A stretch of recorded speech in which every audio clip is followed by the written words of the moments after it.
L'objectif, c'est d'honorer le Seigneur. C'est pas de nous honorer nous-mêmes. Donc, Club Élite aujourd'hui, vous en avez un peu entendu parler. Nous allons de plus en plus chercher à être visibles, à venir vers vous parce que vous êtes un objectif du Club Élite, la jeunesse. Vous êtes ce que nous appelons dans le jargon du Club Élite, l'élite en devenir. Est-ce que ça se comprend déjà? Est-ce que vous comprenez ça déjà? L'élite en devenir. Ça veut dire qu'il y a une préparation. Il y a une préparation au leadership, il y a une préparation à l'éthique, il y a une préparation à l'excellence. L'élite, juste pour vous dire ce que c'est, pour reprendre juste une valeur sûre, un dictionnaire, il est dit, l'élite c'est un ensemble de personnes les plus remarquables d'un groupe, d'une communauté.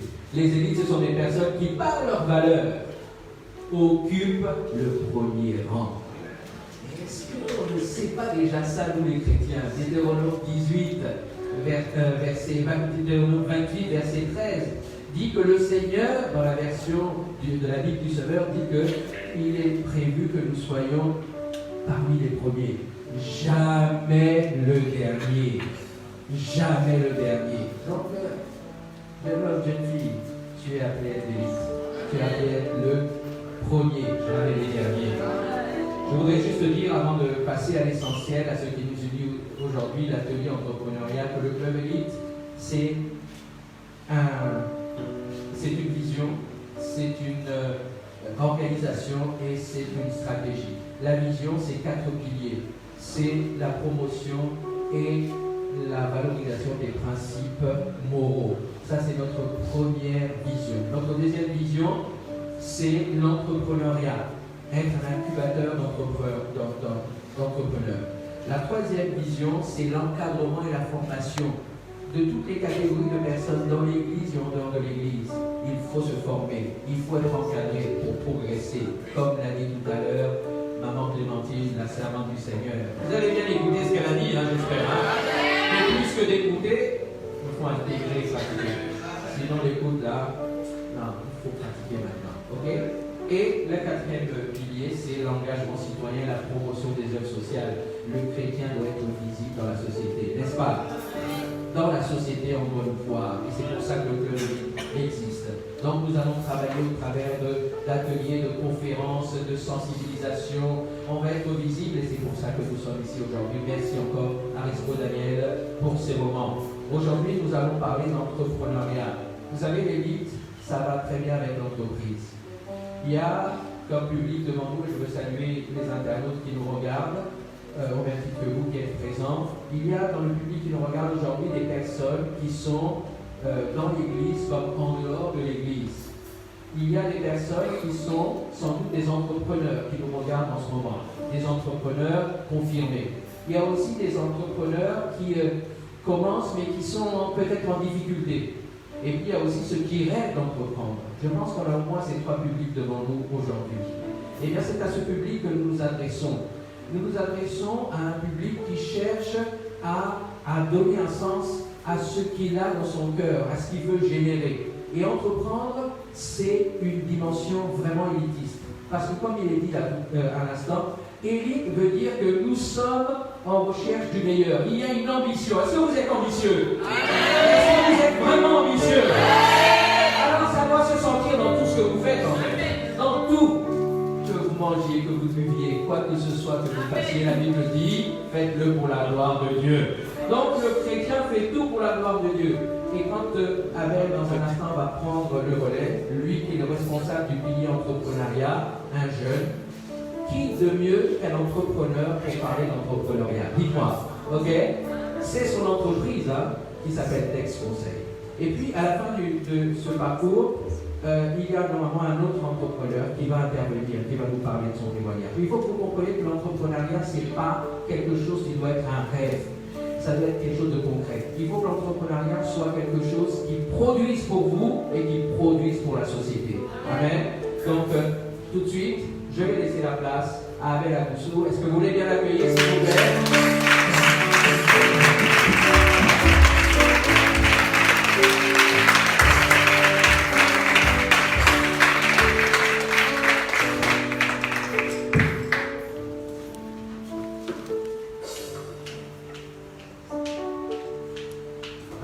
Alléluia. Alléluia. Est-ce que nous pouvons pas acclamer le Seigneur?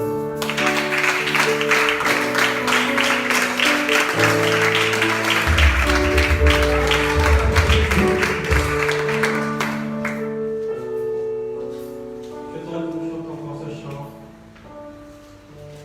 pour dire, Seigneur, tu es là. Tu es là. Au lieu de toutes choses, Seigneur, je t'adore. Tu es là, agissant ce lieu. Car je t'adore. Car je t'adore. Tu es là, agissant ce lieu. Car je t'adore.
Je veux que tu regardes ton voisin et que tu lui dises, regarde-moi Dieu.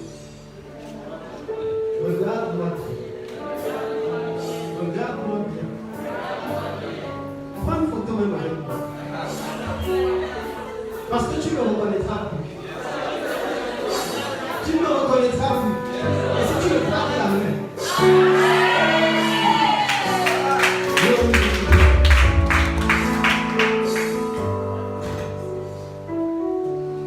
Alors, je vais demander à la musique de baisser juste légèrement. Mais de continuer, je veux de baisser légèrement, s'il vous plaît. Je bénis le Seigneur pour ce temps. Je suis vraiment privilégié, vraiment heureux d'être avec vous ce soir. Je vous salue tous qui nous regardez depuis Internet, que Dieu vous bénisse.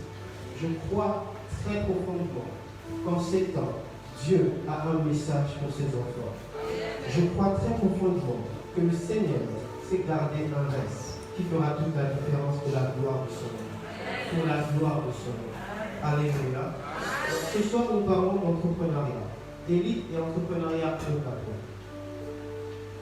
Nous précisons au Gabon parce que nous y sommes, bien que les principes s'appliquent à tout le monde. Mais précisons au Gabon également parce que nous parlons du cadre légal. Il y a un cadre légal ici circonscrit dans la zone dans laquelle nous nous trouvons. Alléluia.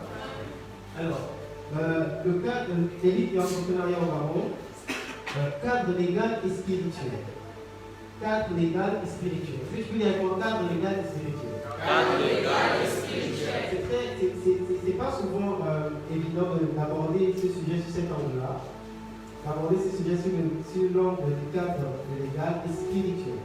On peut facilement l'aborder sur le cadre légal lorsqu'on est professionnel du droit, lorsqu'on est praticien et lorsqu'on est dans le domaine. Mais lorsqu'il s'agit du cadre spirituel, alléluia, cela révèle d'un autre, niveau, cela révèle d'une autre profondeur que nous, en tant qu'enfants de Dieu, nous devons cerner et prendre en compte. Alléluia. Est-ce qu'on m'entend bien? Est-ce qu'on m'entend bien? Si on m'entend, lève ta main. Gloire à Jésus. Alors, le cadre légal. D'abord, il est important que nous sachions, je dis nous parce que je m'inclus, que nul ne peut se prévaloir de ses propres turpitudes. Il y a des gens qui font du droit ici. Voilà. Il y a des expressions communes que nous entendons souvent et dont nous sommes coutumés du fait. Nul ne peut se prévaloir de ses propres turpitudes. Et d'autre part, on dit encore que nul n'est censé ignorer la loi. Et vous allez encore entendre L'ouralex, c'est l'ex. La loi est dure, mais c'est la loi. Alléluia. Ça veut dire que le fait que tu sois là, le fait que tu veux entreprendre, le fait que tu entreprends, ne te dévoile pas de la connaissance des principes juridiques qui régissent le secteur dans lequel tu te trouves. Alléluia. Donc, il ne faut pas aller dire là-bas, ou tu vas aller dire aux impôts, ou bien à l'inspection des travaux, oh, je ne savais pas, oh, etc. L'entrepreneur est un leader. Alléluia. Est-ce que nous pouvons encore parler de Seigneur pour l'entrepreneur?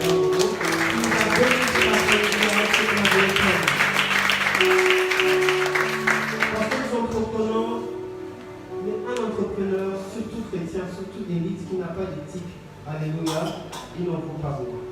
Alléluia, il n'en vaut pas moins. Puisque nous sommes la lumière du monde, nous devons faire la différence. Alors, je vais aller très vite, parce que je vais m'appesantir sur le cadre spirituel. Alléluia, je vais aller très vite. Parce que tout ce qui est ici, nous pouvons l'avoir dans une relative mesure si nous faisons un peu de recherche, si nous côtoyons ou si nous consultons des professionnels du droit. Alléluia. Ce sont des informations très importantes. Ce sont des informations que vous avez en cabinet dans des consultations qui coûtent relativement cher et que vous avez la grâce d'avoir ce soir. Alors je vous demande de prendre ces informations très au sérieux parce que c'est d'autant plus que ce sont des informations pratiques et techniques.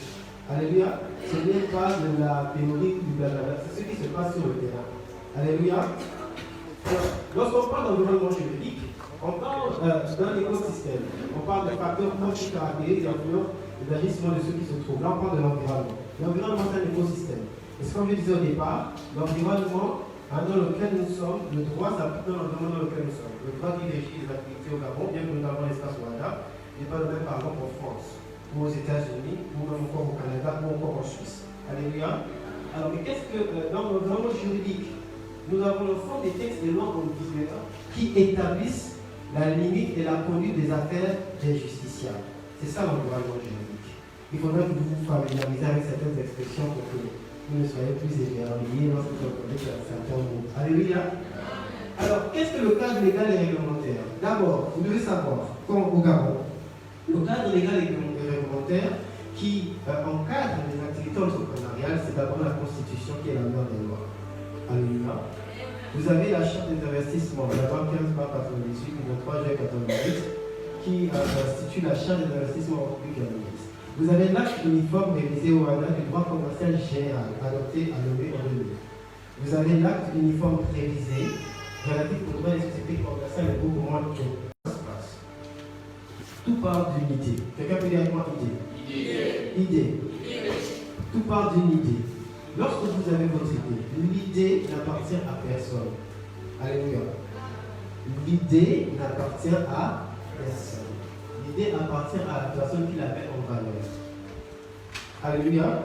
Donc pourquoi quand tu as une idée, par exemple, tu sais pas, tu veux faire salon de coiffure, mais tu es là dans ton idée, tu te passes, et après demain tu vois le salon de coiffure. Oh, ça c'est une idée. Non. L'idée appartient à la personne qui la met en valeur. Alléluia. Parce que l'idée est d'abord métaphysique. L'idée est spirituelle. L'idée est dans les airs. Alléluia. L'idée est dans les airs, l'idée est métaphysique, l'idée est spirituelle. C'est celui qui la matérialise pour la mener dans le monde physique qui en devient propriétaire. Alléluia. Alors, donc vous avez l'idée. De l'idée, maintenant, l'étape suivante, c'est de l'écrire, cette idée. Vous écrivez votre idée. Peut-être que vous la rêvez, peut-être que vous la pensez. Et cette idée, vous la transformez en projet. Ce qui fait la caractéristique d'un projet, c'est qu'un projet, il est fixé dans le temps. Alléluia. Il est budgétisé, et il est fixé dans le temps. Donc voici l'idée, je la transforme en projet, je l'écris. Je dis en combien de temps je veux réaliser ce projet et combien ce projet va me coûter. Ensuite, vous vous renseignez sur la réglementation par rapport à votre idée. Parce que celui qui veut faire transport, il y a une réglementation particulière qui encadre cette activité. Celui qui veut faire import-export, il y a une réglementation particulière. Alléluia. Celui qui veut faire médecine, ouvrir un cabinet, une école, il y a une réglementation particulière. Vous vous informez de cette réglementation. Alors sinon, par exemple, lorsque quelqu'un va entreprendre, lorsque quelqu'un a une idée, automatiquement il va avoir un conseil. Il va avoir un conseil pour lui dire que voici ce que je veux faire, qu'est-ce que la loi me permet, comment je dois me prendre, etc. Et la personne est encadrée dans son idée. Alors, et là, après d'avoir pris connaissance de la réglementation, vous passez à la formalisation. La formalisation, c'est-à-dire vous déclarez votre projet, votre idée qui est maintenant un projet qui deviendra une entreprise, vous la déclarez, d'accord, vous la formalisez, vous faites toute la paperasse qu'il faut pour que cette idée-là puisse avoir une paternité juridique. Alléluia. Lorsque vous formalisez votre entreprise, c'est comme lorsque vous partez faire la connaissance de votre enfant, pour ceux qui ont des enfants. Alléluia. Il y a des documents à remplir, il y a des pièces à fournir. C'est exactement la même chose que vous pouvez demander. Et cette entreprise, selon la forme que vous aurez choisie, soit l'entreprise individuelle ou société, portera certaines éducations et portera votre nom. Alléluia. Soit en tant que gérant, soit en tant que propriétaire, soit en tant qu'associé, gérant ou associé. Ensuite, vous passez. Et là, nous avons la dernière étape, c'est l'étape de la régularisation. La régularisation concerne tous ceux qui se sont jetés comme ça à l'eau, sans avoir regardé à gauche à droite. Et maintenant, sont déjà en activité. Vous vous régularisez. Se régulariser, veut dire se mettre en règle. Et en tant que chrétien entrepreneur, nous ne devons pas être dans l'informel. Alléluia. Nous devons être en règle avec l'état dans lequel nous sommes. Nous devons respecter les lois de l'état dans lequel nous sommes. Alléluia. Nous devons être des modèles de personnes qui respectent les lois. Alléluia. Parce que les lois sont également là pour notre sécurité. Amen. Donc, alors, pourquoi entreprendre légalement? Nous pouvons se dire, mais je peux faire une petite activité là, au calme, tranquille et tout. Je peux faire mes photos, je peux faire mes shoots et puis. Entreprendre légalement, d'abord, c'est une question de règle et d'exception. Ne comprenons pas la règle de l'exception. La règle, c'est que nous devons être formalisés. Alléluia. Nous devons être en règle. Et malheureusement, dans notre pays, nous fonctionnons avec l'exception plutôt que de fonctionner avec la règle. Alléluia. Mais ce n'est pas parce que tout le monde fait une chose que la chose est bonne à faire. Amen. Non, nous devons faire différemment et faire mieux. Donc c'est d'abord une question de règle. Ensuite, lorsque vous entreprenez légalement, vous sécurisez votre investissement. Vous sécurisez vos efforts. Vous sécurisez votre idée. Vous sécurisez votre rêve. Amen. Parce que comme on l'a dit tantôt, l'idée appartient à celui qui la met en valeur. Et la mise en valeur est aussi juridique. Amen. La mise en valeur, c'est pas seulement construire son nom là et puis mettre la pancarte, salon de coiffure, loi des anges. Non, la mise en valeur, c'est aussi juridique. Alléluia. Alors, nous parlons de fiscalité, d'environnement fiscal. Je ne vous ai pas les définitions, bien que la fiscalité, c'est la branche du pouvoir public qui est constituée d'ensemble des règles juridiques concernant les impôts. Il faudrait que, lorsque vous êtes entrepreneur, ces mots-là ne doivent pas vous donner des mots de tête. Or, fiscalité, impôts et tout ça. Un entrepreneur doit être familier avec ces expressions. Alléluia. Et le FIC, c'est l'ensemble des personnes de l'administration qui est chargée de mettre en application la loi fiscale du pays. Alors, quelles sont les personnes imposables? Dans un pays, les personnes imposables sont toutes les personnes qui sont sur le territoire du pays. Personnes physiques, personnes morales. Dès lors que vous êtes dans un pays, vous êtes imposable. Que vous soyez employé, entrepreneur ou salarié, peu importe, vous êtes imposable. Alors, les personnes physiques, toutes personnes présentes sur le territoire, les personnes morales, c'est toutes les personnes qui ont les entreprises. Alléluia. Et lorsque vous créez votre entreprise, le premier impôt que vous payez, c'est votre patente. La patente est ce qui vous donne le droit d'exercer votre activité légalement. Alléluia. Alors, chaque code général des impôts est basé sur une loi de finances. C'est la loi des finances qui trace les produits et les ressources de l'État. Alléluia.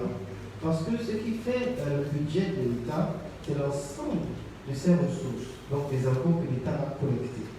C'est sur ces ressources-là que l'État peut vaquer librement à ses obligations régaliennes. Alléluia. Les routes, les écoles, les hôpitaux, la sécurité de l'État, etc., le programme des fonctions. Alors, il y a également en fiscalité ce qu'on appelle la territorialité. Donc, dans l'article 7 du Code général des finances 2019, base sur laquelle le dernier code des impôts en vigueur a été écrit. Alors, les impôts retrouvés au Gabon ne peuvent l'être ailleurs. C'est une question encore de la contrepartie. C'est-à-dire que lorsqu'on vous impose quelque chose au Gabon, vous ne pouvez pas payer le même impôt au Gabon si vous exercez au Gabon et le payer dans un autre pays. Alléluia. Donc, si vous avez par exemple une activité ici au Gabon et la même activité ailleurs, l'impôt que vous payez au Gabon, vous ne pouvez pas la payer ailleurs. Il y a ce qu'on appelle les lois de compensation bilatérales entre les pays qui ont ratifié certains accords. Et donc, lorsque vous êtes au Gabon, sachez que vous payez l'impôt au Gabon. Même si c'est une filiale, même si c'est une succursale de la nouvelle. Alléluia. Pour le simple fait que vous êtes sur ce territoire, et étant sur ce territoire, vous êtes sur ce territoire, vous bénéficiez des avantages et privilèges de ce territoire. Dans l'occurrence, le fait d'être dans cet environnement et tout ce que cet environnement comporte. Alors, donc, quand on parle de bénéfice imposable, en tant qu'entrepreneur, vous devez savoir ce que c'est que le bénéfice imposable. Le bénéfice imposable, c'est le bénéfice sur lequel votre impôt sera calculé. Alléluia. L'impôt n'est pas calculé sur votre chiffre d'affaires. En tant qu'entrepreneur, vous devez comprendre la différence entre le chiffre d'affaires, le bénéfice brut, le bénéfice net, le bénéfice imposable. Alléluia. Donc, ce sur quoi l'État prend votre impôt là, c'est le bénéfice imposable. Et le bénéfice imposable, c'est votre chiffre d'affaires. Donc, tout ce que vous avez réalisé, duquel sera déduit les charges de fonctionnement. On appelle encore les charges incompressibles. Donc, le loyer, l'eau, l'électricité, les salaires.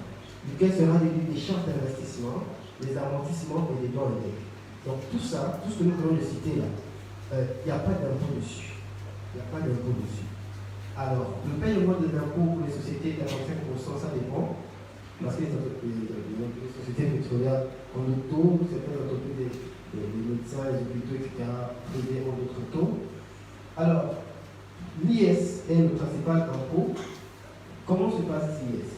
Les sociétés passives de l'IS sont tenues de verser deux amendes.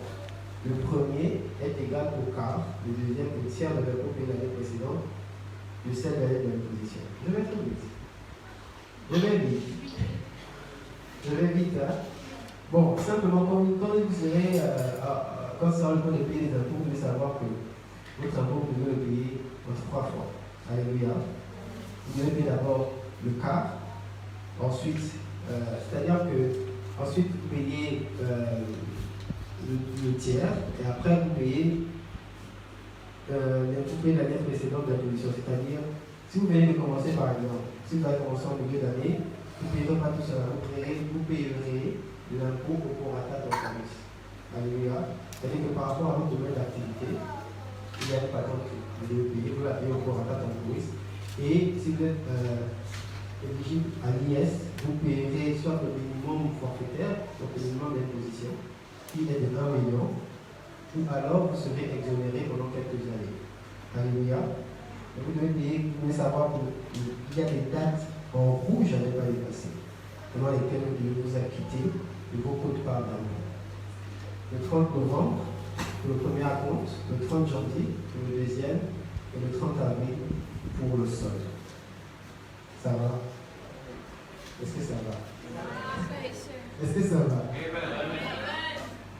Alors, l'environnement social, c'est également quelque chose de très important.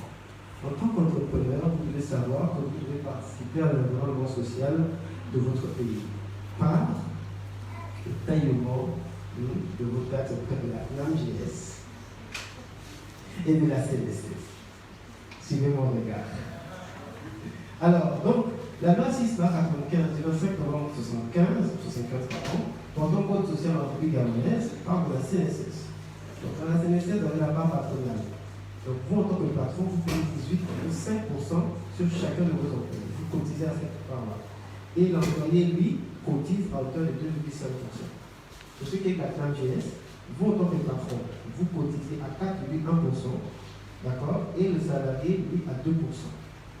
Alors, vous avez également un délai de dépôt pour le 4e trimestre qui est fixé au 30 janvier. Alors, ce délai de dépôt, c'est le délai de dépôt de la DAS. Alléluia, la déclaration annuelle des salaires. C'est cette déclaration dans laquelle il y a tous les salaires de vos employés. Vous devez déposer cette déclaration auprès de l'administration de la TAMGS et de la CNSS. Si vous ne le faites pas, non seulement vous aurez des pénalités, mais en plus, vous aurez ce qu'on appelle la taxation d'office. C'est-à-dire que la TAMGS et la CNSS ont décidé de taxer les salaires auxquels ils vont imposer leur taux en question. Alors que lorsque vous déclarez, c'est sur la base de toute déclaration que cela sera taxé. Alléluia, avec la fourniture de la gaz qui regroupe l'ensemble des montants de salaire et tout le reste. Ça va? La DTS, la déclaration trimestrielle des salaires. Alléluia. Merci. Bon, pour la CDC, lorsque vous ne payez pas, vous avez 2% de retard par mois, 2% de pénalité par mois de retard. La PMGS, le non-dépôt de la déclaration est sanctionné par l'application d'une majoration de 25% du montant des cotisations dues. C'est beaucoup, hein? Oui. Le non-paiement des cotisations aux échéances.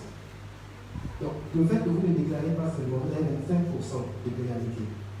Le non-paiement des cotisations d'échéance prescrites donne lieu à l'application d'une majoration de retard de 2% par mois et extraction de mois de retard. En cas de retard supérieur à 2 mois, cette majoration est augmentée à 1% par mois de retard supplémentaire. En fait, tout ça, simplement veut dire payons nos impôts. Amen. Alors, nous allons passer au cadre spirituel. Lisons dans le Proverbe 16, verset 3. Proverbe 16, verset 3 recommande. Nous y sommes? Pas que je passe un peu comme à l'église, quand le pasteur va visiter. Après, il a donné le passage, il a déjà lu, il a déjà fait. Alléluia. Alléluia. Est-ce qu'il y a des lions ici? Est-ce qu'il y a des jeunes lions ici? Est-ce qu'il y a des jeunes lions ici? Gloire à Jésus. Proverbe 16, verset 3. Quelqu'un peut-il lire pour nous?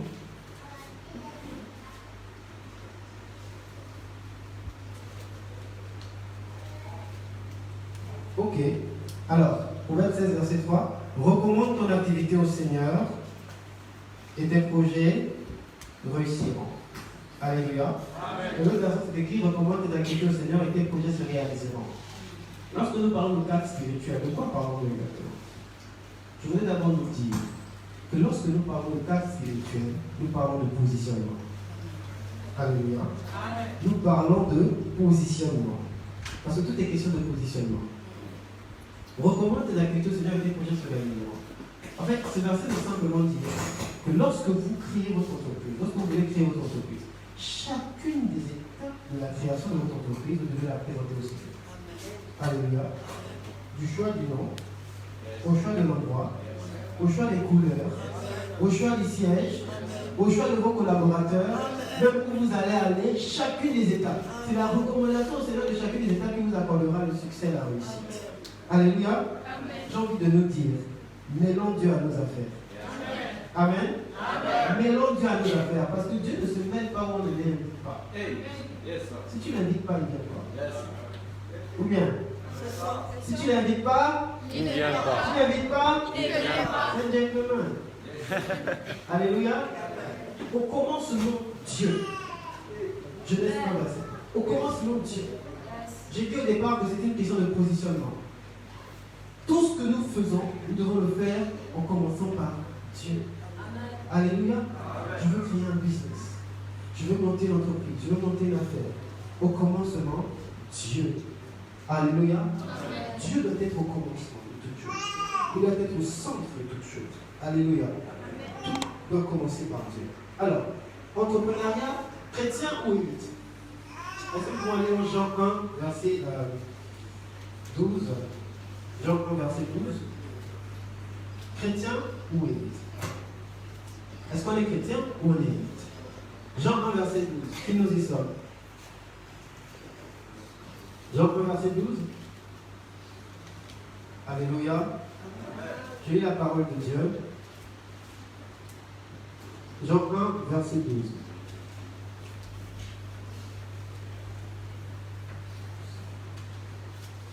Mais à tous ceux qui l'ont reçu, à ceux qui croient en son nom, elle a donné le pouvoir de devenir enfants de Dieu.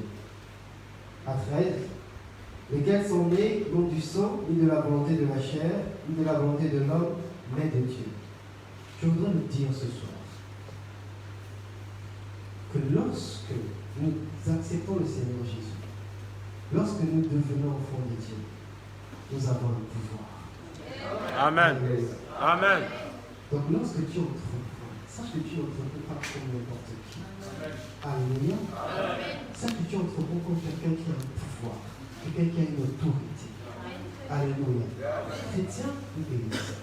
Laisse-moi te dire ce soir, laissez-moi nous dire ce soir, qu'un chrétien est automatiquement une élite. Ah oui, bien, je vais voir. Si quelqu'un a compris qu'il a peur de ça. Le fait que tu acceptes Jésus te positionne à un niveau hors du commun. Tu n'es plus comme le commun des mortels. Tu es quelqu'un de bizarre. Alléluia. Un chrétien, né de nouveau, né l'Esprit de Dieu, est de facto élite. C'est quelqu'un d'une classe royale. Alléluia. Ce n'est pas n'importe qui. Et parce que ce n'est pas n'importe qui, cette personne se doit de ne pas faire n'importe quoi. Alléluia. Donc même ta manière de marcher, ta manière de parler, ta manière de répondre aux gens, tu dois le faire avec classe. Parce que tu es quelqu'un d'une classe royale. Alléluia. Peu importe qu'aujourd'hui tu sois appelé, que tu prennes le taxi, ça n'a rien à y voir. Tu attires ce que tu es. Alléluia. Et ta manière de répondre aux gens, même quand tu parles dans une administration, ta manière de te présenter, ta manière d'être, on va dire que quelque chose. Alléluia. Donc un chrétien est automatiquement une élite. Il ne faut pas penser que élite là, c'est pour les gens qui. Ce n'est pas une question d'abord de diplôme. Ce n'est pas une question de. Non. C'est une question de valeur intrinsèque. Alléluia. C'est une question d'éthique. C'est une question de leadership. Et lorsqu'on est de nouveau, nous naissons de Dieu. Cela veut dire que biologiquement, nous avons les germes de notre père. Ça veut dire qu'il se passe un métabolisme biologique dans notre corps quand nous acceptons le Seigneur. Il se passe un changement chromosomique qui fasse en sorte que nous ne soyons plus des personnes de la même nature que ceux qui n'ont pas encore Jésus. Et le fait d'avoir conscience de cette identité t'emmène à changer ta manière d'être, ta manière de te comporter. Comme disait la sœur Clémentine, c'est une question de connaissance et d'ignorance. Quand tu ne connais pas qui tu es, tu te comportes comme tout le monde. C'est comme l'histoire du petit canard qu'il a déjà eu. Il se comportait comme un canard, il voit qu'il est différent des autres, alors qu'en vérité c'est un nègre. Alléluia. Puis des fois nous nous comportons comme des petits canards, on pense se voir végéter par-ci par-là, mais en vérité c'est parce que nous ne sommes pas volontaires. Nous ne sommes pas dans notre milieu d'état naturel. C'est pour cela que quand les gens vous persécutent, etc., tout ça, c'est ça que vous voulez, il faut retrouver ta place. Tu es censé être en haut, tu ne veux pas être en bas. Alléluia. Tu es censé être en haut, tu veux pas avec nous en bas. Nous ne te reconnaissons pas ici. Quand tu veux être avec des groupes de commérages, on te chasse. Mais ne dis pas quoi te persécute, on veut te remettre à ta place. Alléluia. Quand tu veux marcher avec d'autres garçons dans le quartier, ils te disent qu'ils te traitent de mougou. Mais non. Leur esprit et ton esprit ne communiquent pas. Alléluia. Il y a un rejet d'esprit parce que ton esprit ne peut pas s'accommoder avec leur esprit. Alléluia. Je ne parle pas ici de discrimination. Je ne vous dis pas que maintenant, quand vous saurez commencer à marcher, vous dites comment je suis. Non, c'est une question d'identité. Alléluia. Parce que le fils d'un roi, même s'il descend se mêler à la foule, il sait qu'il est le fils de roi. Alléluia. Donc, toi, en tant que fils de Dieu, même si tu vas parler avec tes gars au quartier, tu leur parles de Jésus, tu sais que tu es fils de Dieu. Donc, il y a des choses que tu te permettras de ne pas faire. Alléluia. Quelques lois, fumer, etc. et tout le reste. Quand tes copines vont parler des gars, vont parler des etc., toi, tu sais que ton corps est le corps du Saint-Esprit. Alléluia. Quand on te dit que non, toi là, tu es Claudia, et tu dis non. Je sais que je suis. Je suis une princesse et mon corps est réservé. Amen. Alléluia. Est-ce qu'on peut avancer? Entrepreneuriat identitaire. Proverbe 13, verset 3.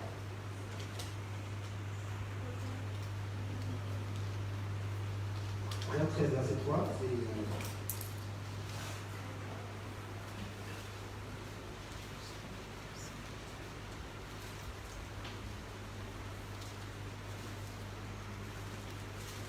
Alors, je pense que nous...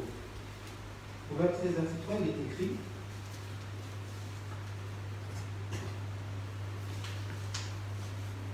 Proverbe 16. Proverbe 16, verset 3. 16, 3. Donc, c'est ce que nous avons dit tout à l'heure. Recommande tes activités au Seigneur et tes projets réalisés. Notre identité. Nous entreprenons en ayant conscience de notre identité. Alléluia. Parce que si nous entreprenons comme tout le monde, nous aurons les mêmes résultats que tout le monde. Alléluia. Le fait de savoir que tu es un enfant de Dieu, que tu es une élite, doit même te distinguer dans la qualité de service que tu offres. Alléluia. Cela te distinguer dans la manière dont tu reçois tes clients. Alléluia. Cela te distinguer dans la manière avec laquelle tu parles aux gens. Parce que tu sais qui tu es. Tu vas essayer d'avoir un emballage bien propre, design, beau. C'est pas d'abord une question d'argent. On nous dit d'abord dans la tête qu'il faut beaucoup d'argent pour faire des grandes choses. Non. C'est d'abord une question de connaissance de ce que l'on veut offrir. Lorsqu'on sait qu'on descend de Dieu et que Dieu offre le meilleur, nous devons offrir le meilleur aussi aux autres. Alléluia. Est-ce que le Saint-Esprit parle à quelqu'un? Alléluia. Même si mon frère, tu fais un lavage des voitures, il faut qu'on reconnaisse que tu es le meilleur laveur des voitures. Amen. Alléluia. Il n'est pas question de... Mon frère, tu laves des voitures, même si tu es mon frère entier, tu l'as pas mis chez toi. C'est fini cette histoire des complaisants et parce que c'est un peu à l'entrée. Non, il y a beaucoup de frères. En allant chez les frères en crise, on a eu beaucoup de crises aussi. Mais comme c'est le frère, amour aussi quoi. Quand tu es à la voiture, il faut refaire la peinture. C'est ça? Alléluia. C'est la sœur, mais quand elle traite pas ses cheveux. Ma sœur, il faut refaire ça. Alléluia. Même si tu s'y vas de Jésus, il faut que quand on va en lui, là, oui. Alléluia, la qualité. Alléluia. Élite, cause, entreprise. Ézéchiel 22, verset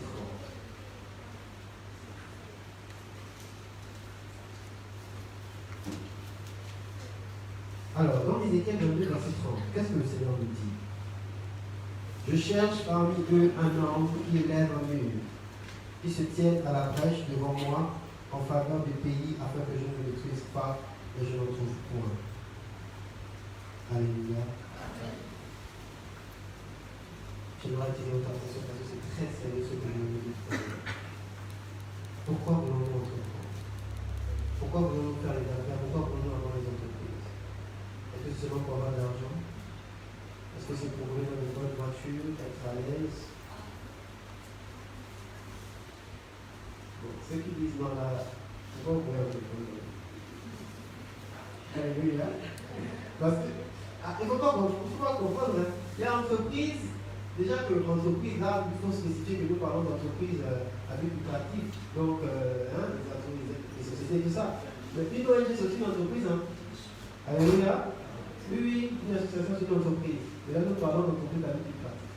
Lorsqu'on va entreprendre à but lucratif, c'est de se faire de l'argent. Mais pas que. Alléluia. Et même pas d'abord que ça.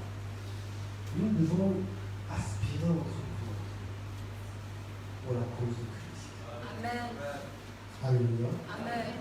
Observez le monde qui nous entoure.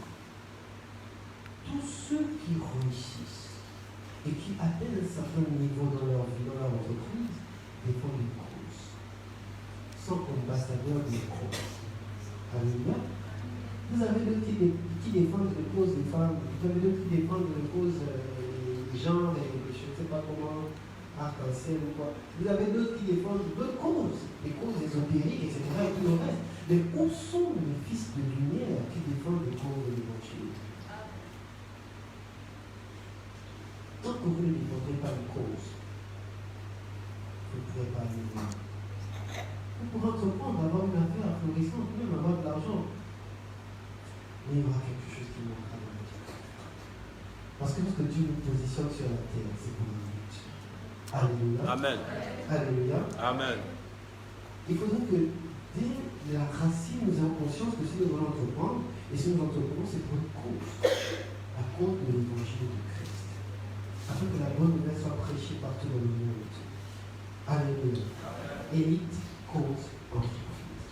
Parce que Jésus mérite du fait que tu sois né de Dieu et que tu en aies conscience.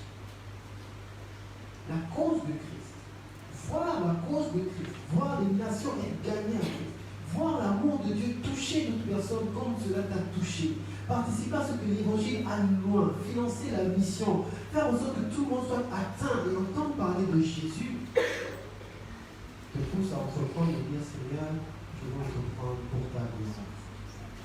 Alléluia. Amen. La Bible dit que jamais celui qui a servi le Seigneur, jamais le juste, n'a manqué de pas vivre, ni sa postérité maudit son prince. Alléluia. Alléluia. Vous avez des gens qui mettent des millions de dollars dans leur cause. Pourquoi chez nous, lorsqu'il s'agit d'évangile, lorsqu'il s'agit de campagne, lorsqu'il s'agit de conférences, le pasteur va venir et tout le temps c'est comme s'il présentait faire des actions, des enveloppes. Des fois, on écrit même les enveloppes, mais allez. Alléluia. Nous devons prendre conscience de cela. Pourquoi? Parce que, voyez-vous, notre adversaire connaît très bien ce qu'il est en train et ce qu'il va faire sur terre. C'est un condamné à mort. Un condamné à mort n'a plus peur de commettre des trucs. Alléluia. Il a déjà la plus grande sentence qui soit condamné à mort. Vous avez quelqu'un qui est condamné à mort. Si tu quelqu'un, comment on peut le condamner pour? Quelle est la condamnation qu'on peut redonner à cette personne qui sera suivie à cette finalité? Notre adversaire est condamné à mort. Donc il n'a aucun scrupule à entraîner beaucoup de gens avec lui dans sa cause capitale. Il a conscience de ça. Et Jésus va nous le dire. Voici, je voyais Satan tomber du ciel comme un éclair. Et je vous donne le pouvoir. Alléluia. Il sait que pour lui, il n'y a plus d'état de grâce. C'est nous qui jouons avec notre temps. C'est nous qui passons nos heures sur les réseaux sociaux à regarder les jeux que nous regardons tous les jours. Pendant ce temps, les personnes sont en train de mourir.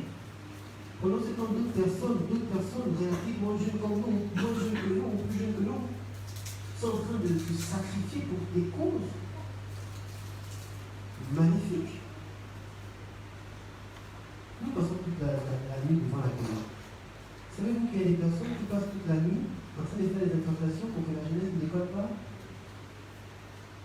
Nous passons toute la journée en train de tel soeur m'a regardé comme ci, tel frère m'a regardé comme ça, tu as vu ci, tu as vu ça. Parce que nous savons qu'il y a des personnes qui ne mangent pas, ne boivent pas, pour que la jeunesse soit dégradée, perdue. Bien aimé, réorientons le centre de nos intérêts. Alléluia. Amen. Réorientons le centre de nos intérêts. Et Néhémie 4, verset 17. La guerre est réelle. La guerre est réelle. Bien aimé, la guerre est réelle. Le monde tel que nous le voyons n'est pas tel que nous le voyons. Alléluia. Et nous devons en avoir pleine conscience. Il y a des enfants de 12 ans qui sont déjà introduits dans le niveau ésotérique qui n'avaient pas d'idée. Alléluia. Et l'ennemi, qui lui sait qu'il lui reste peu de temps, utilise tous les moyens possibles. Que ce soit les jeux vidéo, que ce soit la musique, que ce soit tout ce qu'il a, il utilise. Parce qu'il sait qu'il lui reste peu de temps. Personne d'entre nous n'est né comme il est aujourd'hui. Nous sommes nés, nous avons grandi et nous prenons de l'âge. Aujourd'hui, quand les jeunes qui ont un certain âge, demain tu n'auras plus cet âge. Et qu'est-ce que tu fais de ton temps? La guerre est réelle. Entre le royaume des lumières et le royaume des ténèbres. Et nous devons prendre conscience. Le monde spirituel, ce n'est pas un monde de sentiments. Ce n'est pas un monde de complaisance. Ce n'est pas un monde de concubinage. C'est un monde de loi. Alléluia.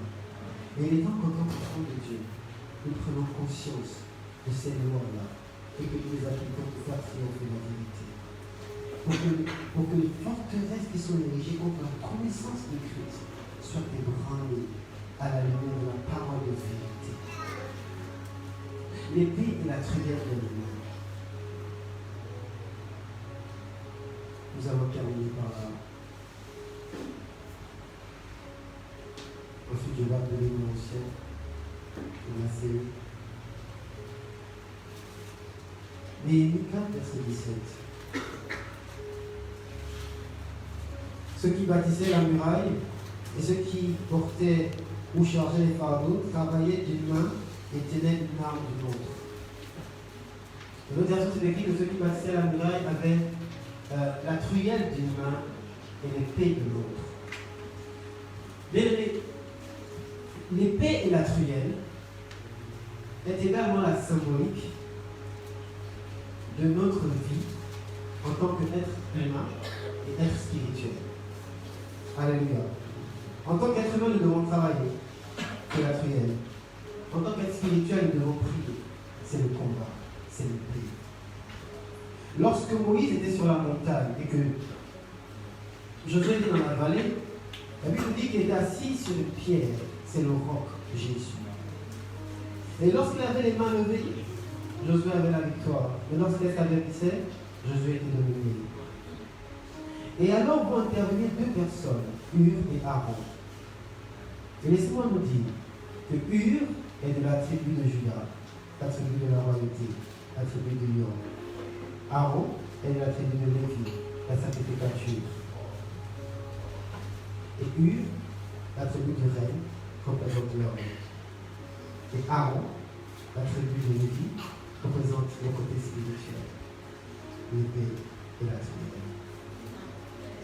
Lorsque nous sommes entrepreneurs, nous devons comprendre que nos efforts physiques vont de pair avec nos efforts spirituels. La grâce est un amplificateur de nos efforts.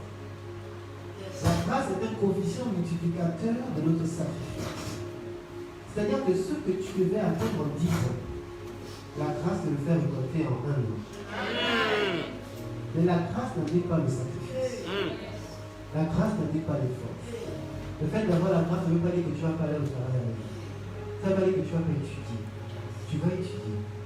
Parce que la grâce te dit sur toi, le Seigneur te fera prospérer. Le Saint-Esprit amplifiera ce que tu auras en toi. Mais qu'est-ce que tu mets en toi? Parce que 0 multiplié par 10 est égal à 0. Qu'est-ce que tu mets en toi? Si tu mets en toi les jeux, si tu mets en toi la distraction, si tu mets en toi les commérages, si tu mets en toi toutes ces choses qui nous éloignent de la présence de Dieu, que veux-tu que le Saint-Esprit t'utilise? Et si tu mets en toi la parole de Dieu, si tu mets en toi la parole de vie, alléluia, amen, il le multipliera et te fera manger les meilleurs fruits du pays. L'épée et la truelle, parce que le combat est réel. Nous n'entreprenons pas pour tout le monde. Nous avons la truelle, le cadre juridique et légal, et nous avons l'épée, le cadre spirituel. Alléluia. Amen. Alléluia. Amen. Est-ce que nous pouvons prier?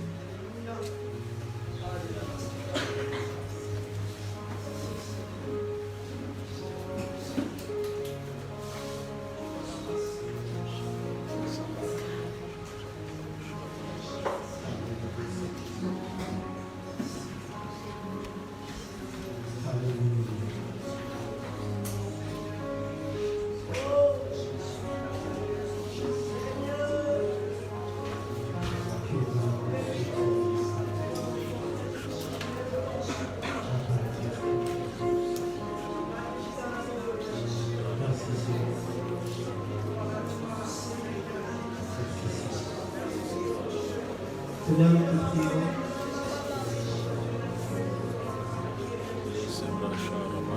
Nous te prions, Seigneur, au lieu de venir impacter notre vie,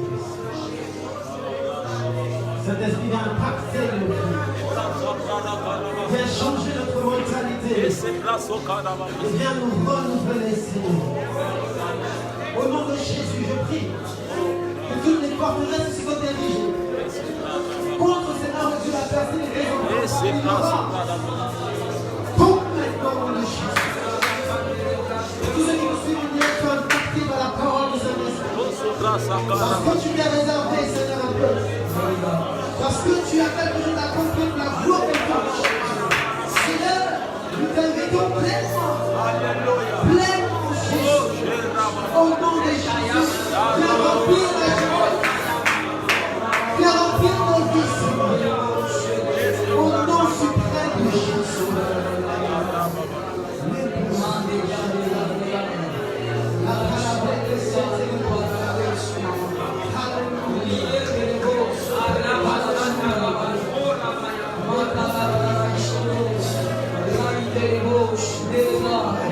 Oh Seigneur, tu peux nous sauver des jeunes, des hommes qui ont l'influence, dans tous les sphères de la société.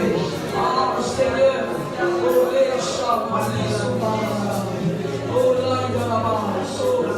oh éternel les armées, au nom des personnes, Seigneur, les personnes qui sont dans l'entrepreneuriat, Seigneur. Les personnes qui se lèvent pour entreprendre la gloire de Dieu, dans les études, dans l'éducation, dans la santé, dans les loisirs, dans la musique, dans le transport, dans l'agroalimentaire, les excellentes personnes au nom de Jésus, dans le service, au nom de Jésus, vive la liberté chez le monde.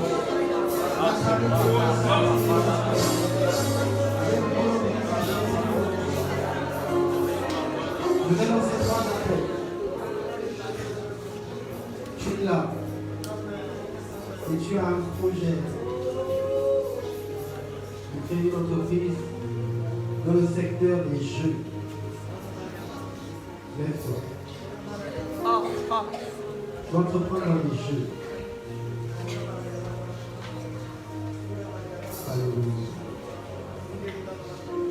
Dans le divertissement, tu veux faire tout ce qui est dans le divertissement.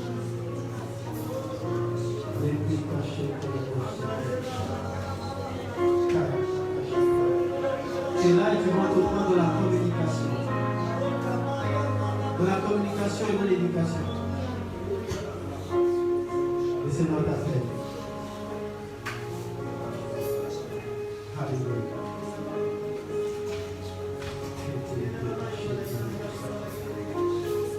Gloire à Jésus. Gloire à Jésus. Gloire à Jésus. Nous commenter la vie au Seigneur. Peut-être son geste réalisé. Gloire à Jésus.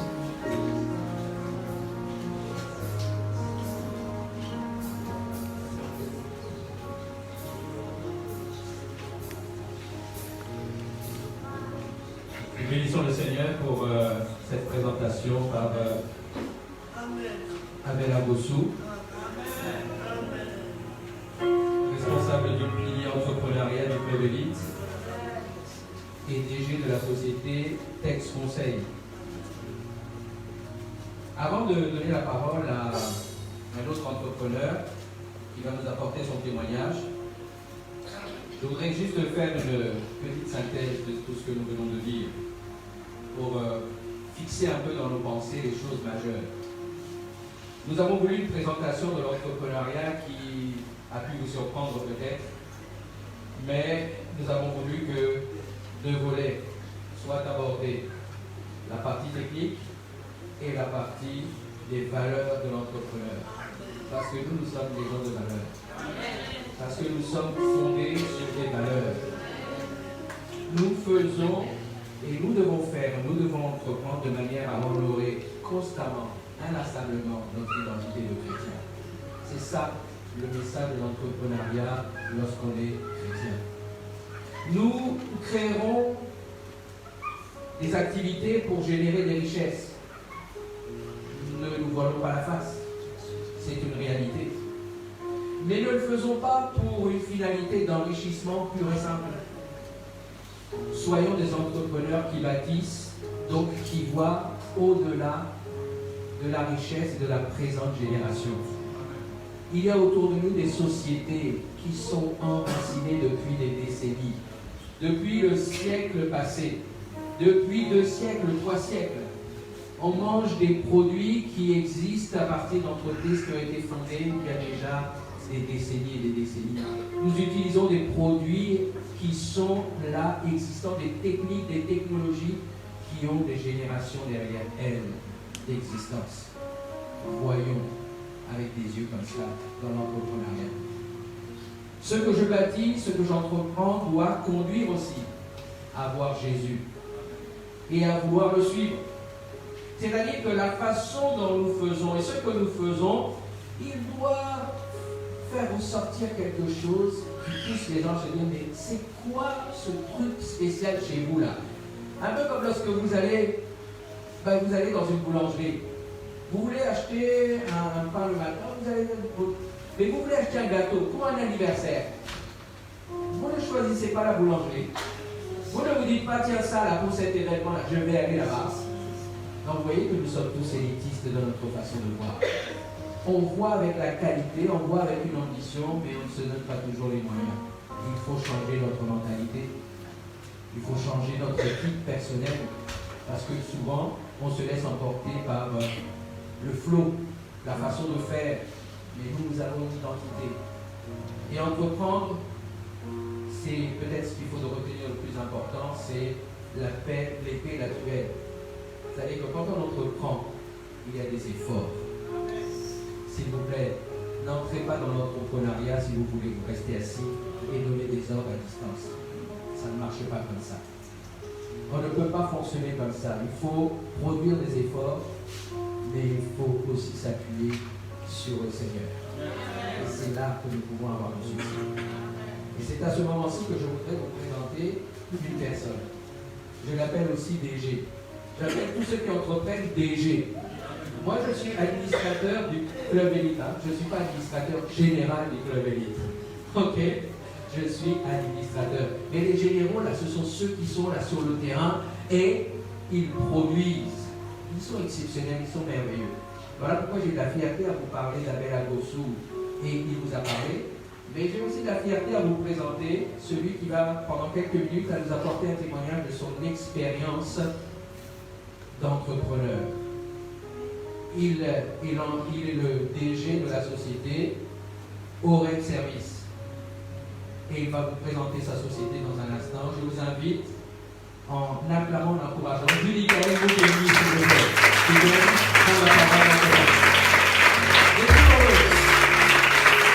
nous soyons encouragés par son expérience.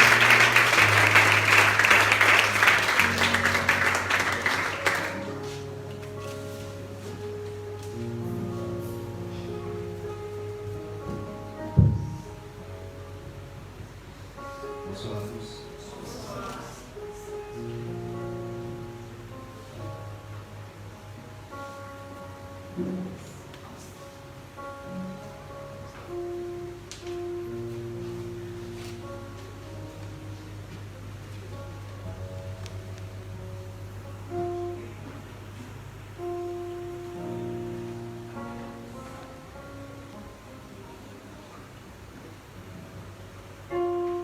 Je remercie déjà les responsables qui m'ont fait confiance et qui me donnent l'occasion de m'exprimer cet après-midi. Je m'excuse aussi pour le retard, une matinée assez chiante. Donc je vais aller droit au but. Je vais d'abord commencer par me présenter et puis parler de mon expérience. C'est vrai qu'il y a beaucoup à dire, mais je vais vraiment aller à l'essentiel. Je suis Julie Kael Moureli. Je suis né en 1er octobre 1992. Mais officiellement, dans mes papiers, c'est 1994. Donc, je me suis inscrit en faculté de droit, j'ai eu mon baccalauréat en 2013 et jusqu'à présent, je n'ai pas encore validé ma licence en droit public. Pourtant, j'ai eu, quand j'ai eu ma première année, je suis allé directement en deuxième année. Je n'ai pas repris ma première année de droit. Pourtant, jusqu'à présent, je n'ai pas validé ma licence en droit public. Alors, je suis passionné de l'entrepreneuriat et par le passé, j'ai eu quelques expériences. Depuis le lycée, derrière la maison, j'ai une plantation d'EVA. Je ne comprenais pas pourquoi, depuis des années, c'était là et on n'exploitait pas ça. Je suis allé à la direction de SIAD Gabon, je ne sais pas à quel âge j'ai eu le bac en 2013, je pense que j'avais 18-19 ans. Je suis à la direction de SIAD Gabon. C'est vraiment retiré dans la forêt, vraiment incite à se retirer. Je suis allé, j'ai rencontré les responsables, j'ai dit, écoutez, monsieur, derrière chez moi j'ai des EVA, je pense que ça peut produire quelque chose et je veux que vous veniez voir, ainsi de suite. Et ils sont venus voir, ils ont fait une expertise, un technicien arrivé, il a dit effectivement ça peut produire. Après, les techniciens venus, bref, il se trouve que ça ne pouvait pas produire en fait. Donc j'ai fait l'EVA, ce n'était pas un succès, on m'a donné le matériel, le kit pour 20 arbres, non, 1000 arbres d'EVA, et là ce n'était pas un succès. J'ai lancé une production de galettes. Je vous partage, avant d'arriver dans le service, je vous partage rapidement les petites expériences entrepreneuriales. Quand j'étais à Cambo, mon responsable, celui qui m'a conduit au Seigneur, il faisait la production des galettes en tant que médecin chef du centre médical de Cambo. Il faisait toujours une production de 20-30 galettes chez lui le matin. Et moi, en période de vacances, je me suis dit que c'était une opportunité d'affaires. J'ai essayé de monter un petit business avec un budget, je pense, de 25 000 francs. On a monté, j'ai voulu visualiser la production de galettes. Donc, au lieu de faire 30 à 50 galettes comme il faisait, on allait à 200, 300 galettes, des galettes de 100 francs. On faisait jusqu'à 200 à 300 galettes qu'on produisait au four, le four de maison. Donc j'allais chez lui, comme on était voisins, j'allais chez lui à 2h du matin, je tournais la pâte jusqu'à 4h, 5h du matin, je partais me reposer. Ces enfants qui étaient associés à moi dans le projet tournaient la pâte pour que ça se lève un moment, de 5h à 6h, jusqu'à 7h. À partir de 7h, les gens y chauffaient. Moi je revenais vers 10h pour commencer les livraisons. On livrait dans les boutiquiers et ainsi de suite. On a tenu ça comme ça pendant un mois ou deux. Ça, c'est une expérience. Une autre expérience, quand j'étais, vous comprendrez un peu pourquoi quand j'étais en deuxième année d'université, donc en 2014 par là, mon papa avait un véhicule à la cour. Il avait un véhicule à la cour. Et ce véhicule qui était là, j'avais remarqué qu'il avait fait pourrir un véhicule, un premier véhicule. Et ce deuxième véhicule était là, ça faisait un bon bout de temps que ça ne roulait pas. Et ça faisait un bon bout de temps que ça ne roulait pas. J'ai dit, mais après il a acheté un autre véhicule. J'ai dit, mais papa, il y a un premier véhicule qui était là, qui a pourri. Le deuxième là, que vas-tu en faire? Il dit, non, je vais le réparer. Mais je me suis dit, il disait, il savent le premier véhicule, ce véhicule, je vais le réparer, et ainsi de suite. Alors, j'ai entrepris de réparer le véhicule de papa pour le mettre en circulation. Alors là, c'était la galère. C'était vraiment la galère. Je fais 7 mois en garage. Il fallait aller après les cours. Tu as lobé. Il fallait aller après les cours pour surveiller, voir comment s'avance. Les mécaniciens, je vous assure, c'est pas la joie. J'ai fait 7 mois comme ça, j'avais une grosse pression, j'étudiais, ainsi de suite. Une grosse pression jusqu'au moment où j'ai décidé de faire sortir le véhicule du garage, les réparations n'étaient pas faites. J'ai refait le moteur en fait, avec l'argent de ma bourse. J'ai refait le moteur et un jour, ça tournait à peine un jour, on me rappelle pour me dire que le véhicule a des problèmes. J'ai remis en réparation et j'en ai fait peut-être 6 mois comme ça.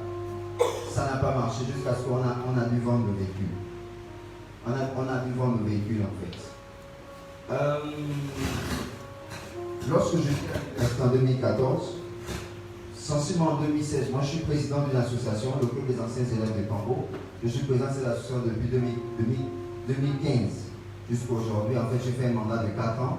Et après, normalement, je voulais laisser, j'ai organisé l'élection pour ma succession. Les gens m'ont dit, si tu ne peux pas partir, tu as bien géré l'association, on ne veut pas que tu partes. Donc, jusqu'à présent, je suis président de cette association. Et en 2015 par là, 2015-2016, alors que je m'impliquais dans les activités associatives, j'ai raté la phase des inscriptions à l'UOP. Donc, j'ai conçu une année blanche. En 2016, je fais le concours gain de manager. En 2016, je fais le concours gain de manager et je représente un peu, je suis dans l'équipe UOB, c'est toutes les écoles supérieures en compétition. Je suis dans l'équipe UOB, c'est une amie qu'on avait proposé d'être dans le concours, mais elle m'a dit, elle a dit, bon, vous me parlez de l'entrepreneuriat, moi je connais un jeune passionné par l'entrepreneuriat, je vais lui parler de ça, il va s'engager. Je me suis engagé en 2016 et j'ai fait le concours gain de manager. Après avoir fait le concours gain de manager, donc, subitement, je tombe dans une année blanche. C'était vraiment la même période. Donc, je vais à Congo, je me rends compte que mon responsable, qui m'avait appris les galettes, il a lancé une bananeraie dans une zone assez retirée. Avec son collègue, ils ont lancé 2 bananeraie dans une zone assez retirée. Et ils ont eu l'affectation, ils sont plus à Congo, ils sont allés affectés à Franceville. Je me dis, la banane va rester, qui va gérer, ainsi de suite. Je vais les voir, je dis, moi je veux gérer vos 2 bananeraie. Et c'était assez difficile. Et je me rappelle que la deuxième bananeraie, en fait, son collègue, c'était un commandant de brigade. Donc son successeur avait déjà voulu prendre la bananeraie. Et donc, moi j'ai vu que si je vais pour une seule bananeraie, ça ne va pas être intéressant pour moi. Je suis allé pour les 2. Il fallait affronter le commandant de brigade à l'époque, qui était le successeur de celui au propriétaire de la bananeraie. Il fallait arriver, je suis allé dans son bureau, je lui ai dit non, écoutez, le propriétaire de la bananeraie m'a dit que je peux gérer ça, ainsi de suite. Lui aussi me dit, mais non, moi je suis intéressé, je veux. Donc il y a eu comme un affront avec le commandant de brigade. Mais moi je me disais, non, il faut que j'exploite les deux bananeraires. Lui, il est commandant de brigade. Qu'est-ce qu'il fera avec une bananeraie? Moi je suis étudiant, j'en ai besoin. Donc je n'ai pas abandonné en fait. Et après, c'était assez difficile, on rencontre des serpents, tu vas seul en forêt, tu transportes des régimes de bananes, ainsi de suite. C'était bref, plein de choses. Et donc je finis avec la bananeraie. Donc je tombe rapidement au Red Service. Donc j'ai tenu pour parler de tout ça pour dire en fait, je suis jeune mais j'ai beaucoup d'expérience en matière entrepreneuriale. Je me lance dans beaucoup de choses. Et pour arriver au Red Service, c'est en 2018, je suis président des Assemblées de Dieu du Gabon.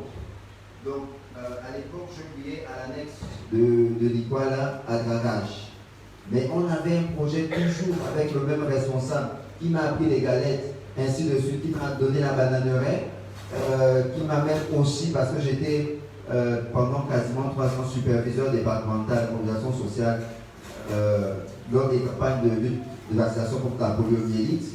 Donc il m'avait donné ce poste-là qui faisait que dans l'année, au moins 3 fois, pendant 10 jours, on va dire une période de 10 jours, 3 fois dans l'année, j'étais sollicité en tant que superviseur départemental de la mobilisation sociale. Donc ce même responsable-là, en 2018, il a une maison à Bikélé. Il a ouvert la maison et il a dit, je veux que ma maison soit habitée, les premiers habitants de ma maison, ce sont les chrétiens. Et donc, il a fait appel aux jeunes qui étaient avec lui à Congo pour dire, je lance une œuvre, est-ce que vous pensez que vous pouvez être avec moi dans cette œuvre? Et donc, on fait la réunion, on était à 5, on dit, oui, ancien, nous sommes partants, le pasteur aussi était là, on lui dit, oui, effectivement, nous sommes partants. Mais quand on arrive dans la maison, il n'y avait pas de carreaux, il n'y avait pas de plafond, il y avait vraiment, c'était vraiment la poussière. C'était vraiment rien du tout, quoi. Bien que la première dalle et tout le reste, c'est nous qui avons balayé, ainsi de suite. Donc lui, il a affecté à Franceville. Et donc, Il a fait 3 semaines, 1 mois avec nous. Après, on reste là.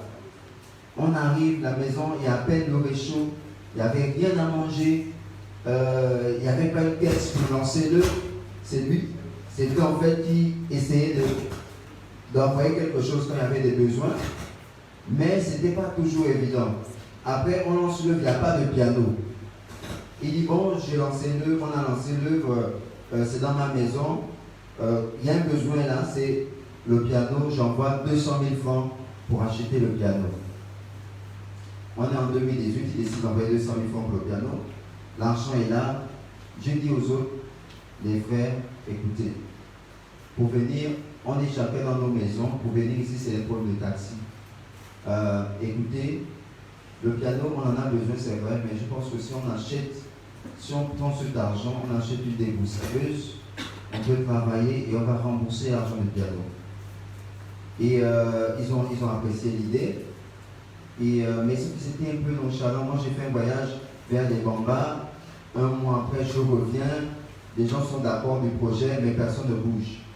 La machine, c'est 290 000. La style 250. Et donc, personne ne se bouge. Moi, je reviens. Je trouve de l'argent pour compléter les 250 parce que je trouve que c'est urgent que les gens, il y ait des entrées pour qu'on soit quand même présent pour la gestion de l'œuvre. On peut avoir un piano, mais s'il n'y a personne qui joue, ainsi de suite, c'est un peu compliqué. Donc, on s'accorde quand même à aller acheter la débroussailleuse. Quand je prends l'argent, je vais acheter la débroussailleuse. Je suis dans le taxi. À quelque part des Gabon, un des frères m'appelle, il me dit, je pense qu'on ne va pas acheter la débroussailleuse. J'ai dit, on s'est réunis, on a dit qu'on doit acheter, mais pourquoi? Quelles sont les raisons? Je ne sais pas, mais je pense qu'on ne doit pas acheter. J'ai dit, ben moi je suis déjà en train de partir, je pense que c'est un peu tard. Je suis allé acheter la débroussailleuse, je dépose à l'église parce que bon, c'est une organisation de l'église. En fait, c'était pas une organisation. En fait, c'est nous, le groupe, on a dit on prête de l'argent, on veut le rendre. Puisque le groupe qu'on a sollicité, nous les jeunes, on avait une petite organisation ensemble. On dit on veut vendre l'argent. On a déposé la machine pendant quasiment 2 semaines. Il fallait qu'on établisse le mode de fonctionnement de cette machine. Pendant 2 semaines, rien ne bouge. Je n'étais pas le responsable du groupe. Rien ne bouge. On ne décide rien. On a faim. On ne décide rien. On avait un fond de carburant, 5 litres je pense. 5 litres. Donc je décide de prendre la machine, je la mets à l'épaule au niveau de Miquelaison. Je commence à marcher un peu dans le quartier. Je prends à l'époque pour dire, écoutez, je suis un jeune, je me débrouille, je débrousse, ainsi de suite, ainsi de suite. Donc j'ai débroussé, je pense que ce jour j'ai eu 12 000 et j'ai eu un contrat de 30 000 francs que je devais faire le lendemain. Donc quand je suis arrivé dans les 12 000 séances, j'ai acheté, avec les 5 000, j'ai acheté un sac de riz. Et après, Dieu faisant ces choses, la deuxième fois que je suis sorti avec la machine à l'épaule, j'ai fait la rencontre d'un monsieur pour un contrat au niveau de centre technique de Bikele. Certains connaissent. J'ai débroussé quelque part. Après, débroussé quelque part, un monsieur m'a appelé en voiture. Il m'a appelé, m'a mis au centre technique. Il me dit, bon, écoute, regarde, est-ce que tu penses que tu peux nettoyer tout ça? Je regarde vraiment l'herbe à gauche, l'herbe à droite. Bref, c'était un contrat de 500 000 francs. C'était un contrat. En fait, c'était 1,5 million. Il y avait 3 prestataires. Nous, on avait eu 500 000 francs. Donc, quand j'ai dit à mes responsables que j'ai eu un contrat de 500 000 francs, ils me disent c'est trop beau pour être vrai.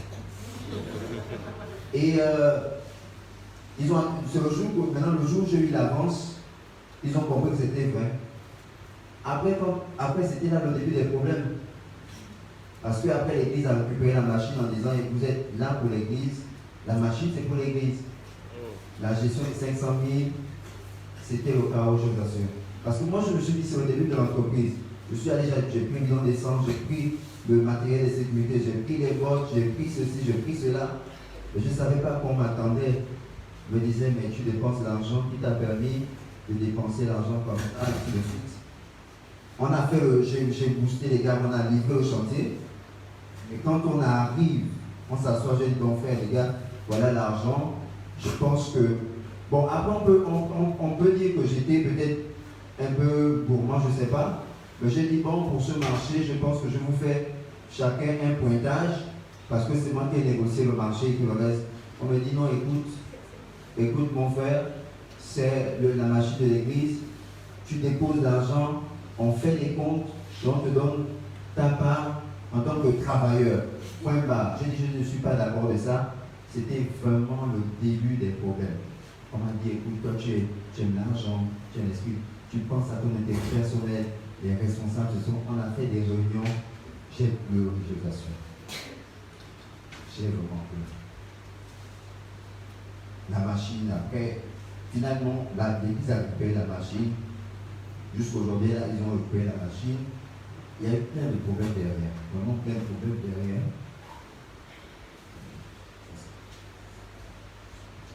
Il y a beaucoup de choses derrière. Mais,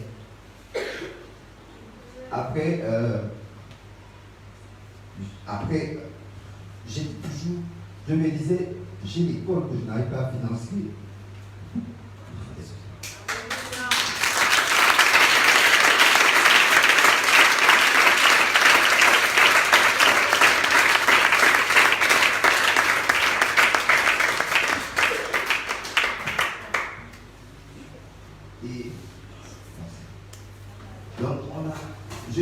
J'ai vraiment beaucoup de problèmes parce que moi je suis quelqu'un, j'ai voulu me lancer, moi je suis parti de rien, je n'avais pas de matériel. Moi je me disais, si tu as une machine chez toi, ça ne fait rien, moi je peux utiliser cette machine, on s'entend. Donc j'ai commencé sans mon matériel personnel. Après j'ai eu le matériel d'un ancien d'église, c'était toujours compliqué. En fait j'avais vraiment l'impression d'être malhonnête. Je travaillais le matériel des gens, j'avais des problèmes.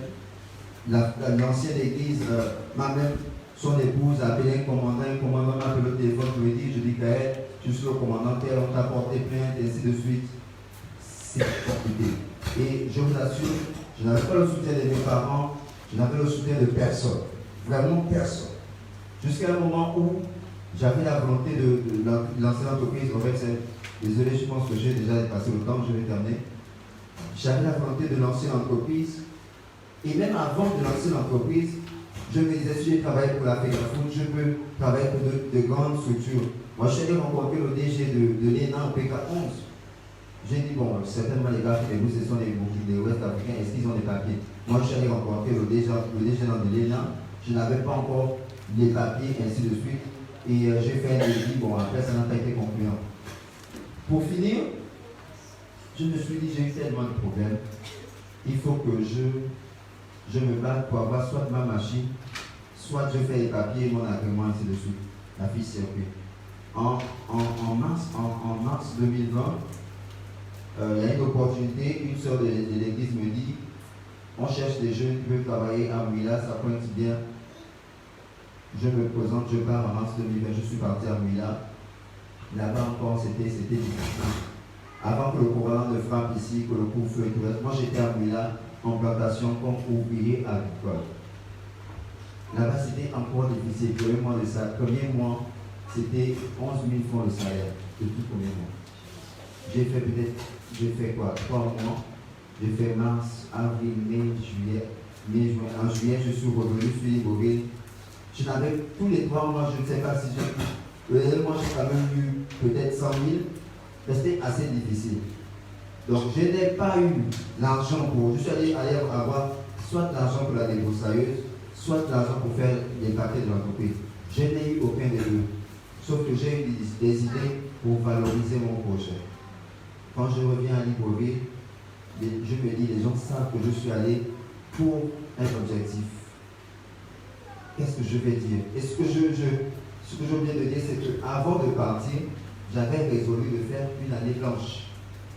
J'avais dit, j'ai fait une année blanche accidentellement parce que j'étais impliqué dans l'association. Et apparemment, je me focalise sur mes études. L'entrepreneuriat m'absorbe. Je prends une année. Je ne fais rien. Je me mets à fond dans l'entrepreneuriat et je veux voir ce que ça donne. J'ai résolu de faire une année blanche. Donc je ne me suis pas inscrit, je suis parti à Mouila, consciemment que j'allais faire l'année blanche. J'ai informé de ça à mes responsables. Ils n'étaient pas tous d'accord. Je suis parti, je suis revenu de Mouila, je n'avais pas d'argent. Et donc après, je croyais à mon projet, j'ai vu une amie, je me suis endetté, j'ai pris un prêt par intérêt de 250 000 francs pour faire les papiers de l'entreprise. C'était encore difficile, mais comme mon papa a une tronçonneuse, en même temps je battais pour faire les papiers de l'entreprise, en même temps je faisais des petits chantiers avec mon papa et il me pointait en tant qu'aide. Donc quand je gagne 10 000 francs, je mets ça dans les papiers les démarches administratives de l'entreprise. Jusqu'à ce qu'en 2020, j'ai eu la fiche de l'entreprise individuelle. J'ai eu l'entreprise individuelle, je n'avais aucun matériel. Tronçonneuse de papa, débroussailleuse de papa, je n'avais rien. Rien que mon rêve, rien que ma volonté.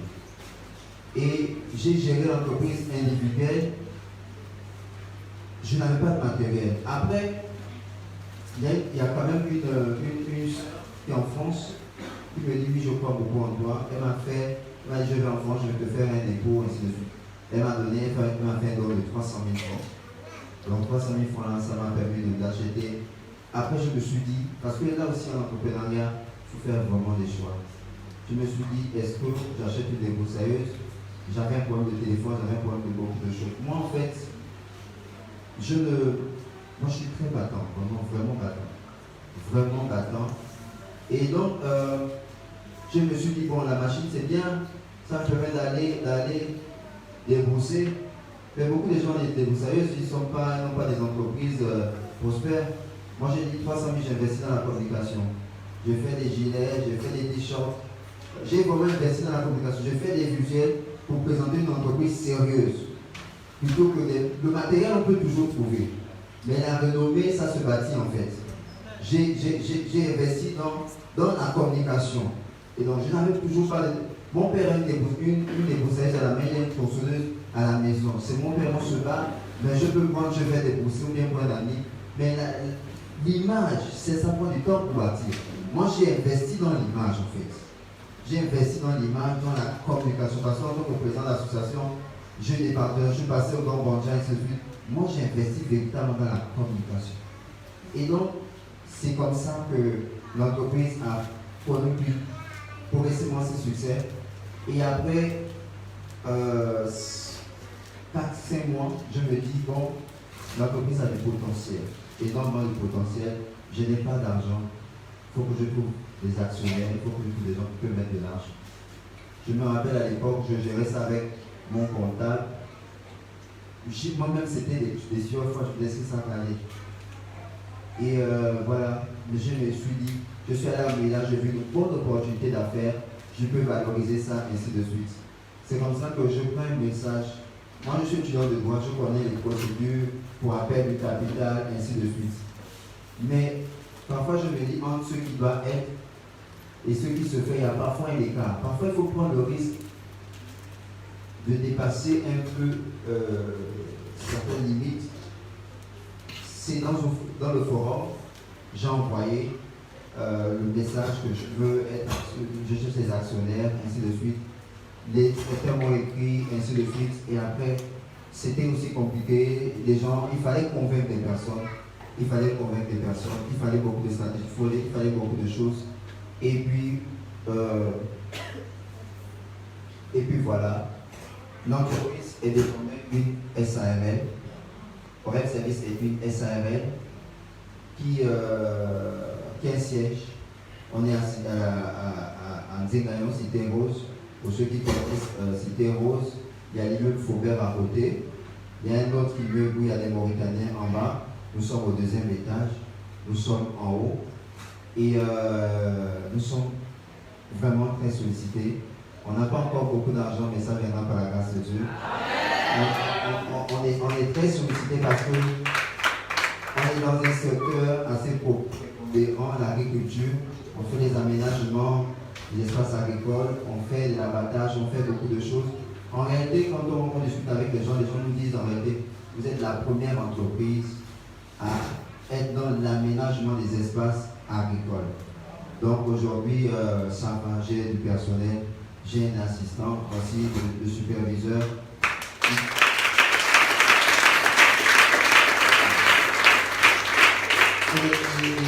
Et à la main de Dieu derrière, notre véhicule est garé dehors, c'est un VX 26.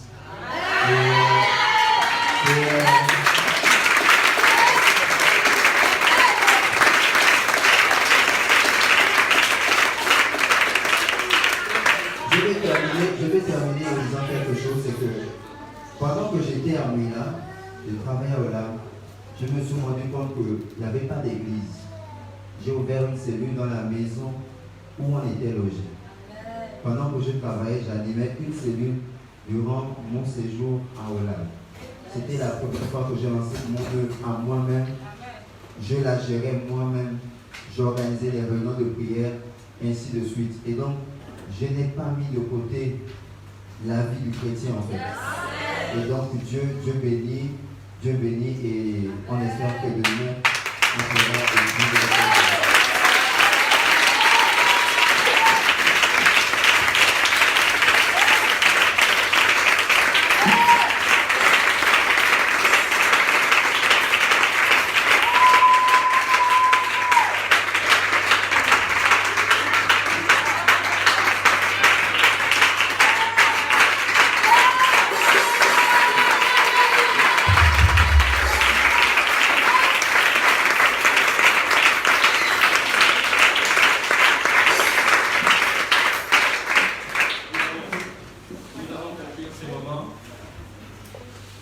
Avant qu'il me dise qu'il a une BX, j'avais une question pour vous. J'ai écrit, alors vous voulez toujours entreprendre? Est-ce que vous voulez toujours entreprendre? Lui, il a dit qu'il a une BX. Donc du coup, la réponse est faussée. Voilà. Mais quand même quelques mots pour encore accrocher, parce que nous sommes dans un atelier et que nous devons partir de ces moments. Vous qui nous écoutez, les internautes, vous devez comprendre que l'entrepreneuriat, c'est tout un univers. Que voyons-nous de l'expérience du DG Judy Kael? Je vais le dire juste en quelques mots rapidement, parce qu'il y a toutes les générations qui écoutent cette émission. Un entrepreneur, c'est une attitude personnelle. C'est un attrait, une envie, une attirance pour quelque chose. Il l'avait en lui. Ensuite, il y a des qualités chez l'entrepreneur. Il est déterminé, il est engagé. Son engagement est visible, tout le monde l'a vu, n'est-ce pas? Son esprit d'expérimentation, il fait les galettes, et puis ensuite il va aller débroussailler, puis ensuite il va partir encore là-bas. Vous voyez un peu l'esprit d'expérimentation. Il y a de l'audace, il est touche à tout, il veut s'investir, il est inventif, il est pragmatique, il est patient. Il a la vision, une vision pertinente, il est visionnaire, il est rempli de rêves, il a de la volonté. Il a de la volonté. Autour de lui, il y a des repères. Il y avait un repère, il y avait une référence. Ah, ce papa-là qui fait les galettes, voilà qu'il fait les galettes, ensuite il va dormir, il revient. Nous, là, qui sommes vite fatigués dès qu'on a marché un peu sous le soleil. Ouais, voilà. L'envie n'est pas limitée chez lui. L'envie de ressembler à quelqu'un.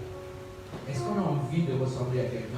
On est obligé d'avoir un repère pour avancer. Comment?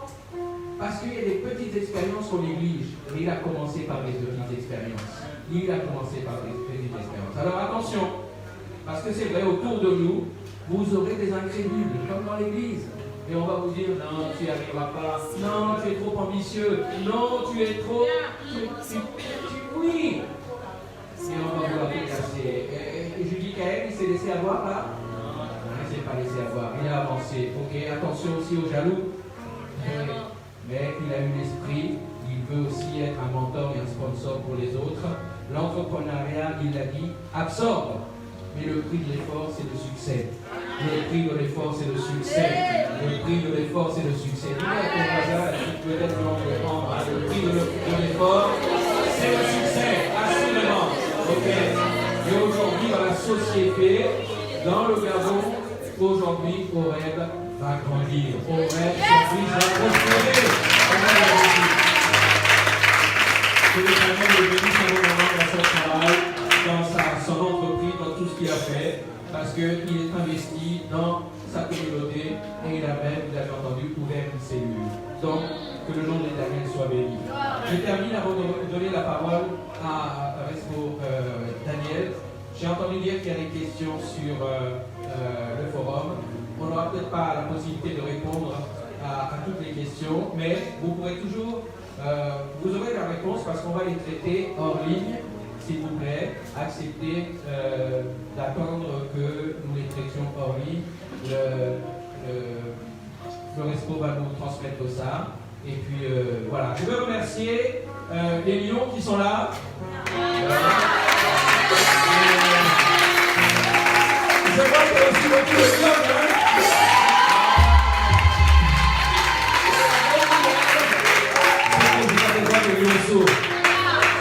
Il y a déjà des lionceaux. Donc, mon pasteur, l'avenir est garanti. Le corps du Saint-Esprit va grandir. Alléluia.